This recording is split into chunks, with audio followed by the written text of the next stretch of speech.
The news getting worse by the minute. We understand from AFP and from France 24 and local reports on the ground in France, Libération, which is a newspaper there, as well as Le Figaro, that 18 people have been killed. Now we're understanding that there may be more that have been killed at another location. Let's get straight to CBS News national security analyst Juan Zarate. He's joining us now on the phone to talk about this. Juan, clearly this is horrific news coming out of France, out of the French capital, so soon after that deadly attack on Charlie Hebdo just less than a year ago.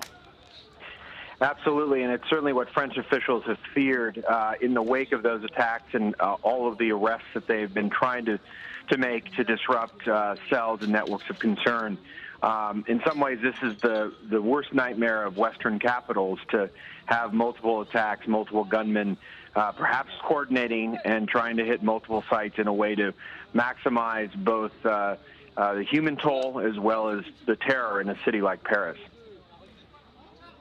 Juan, this is set the scene for our viewers because whilst you point out that this is certainly something that Western capitals are worried about, France has one of the largest Muslim populations, and we don't want to say that this is exactly that, but clearly so soon after the attacks on Charlie Hebdo, so soon after the initiative against ISIS in Iraq, and also the killing of Jihadi John, which is U.S. officials saying is perhaps a done deal, that it's sort of a unique dynamic in France.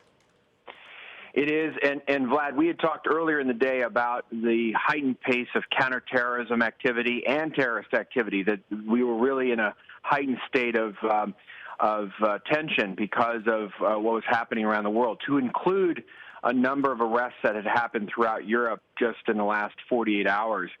And so, you mentioned the tension in France. There's been tension in Western Europe itself, and certainly in France for a number of years, concern over radicalized individuals who are seeking not only to go fight in places like Syria and Iraq, but also willing to attack fellow citizens.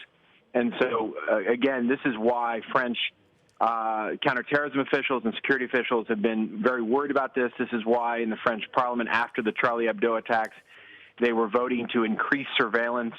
And this is why they've been engaging in arrests and counterterrorism activity over the last few months. Again, you're right. We shouldn't sort of speculate as to what's happening.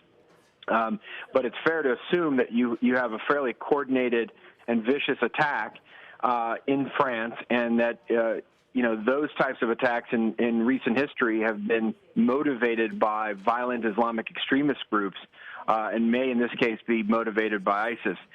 No claim of attack yet that I've seen.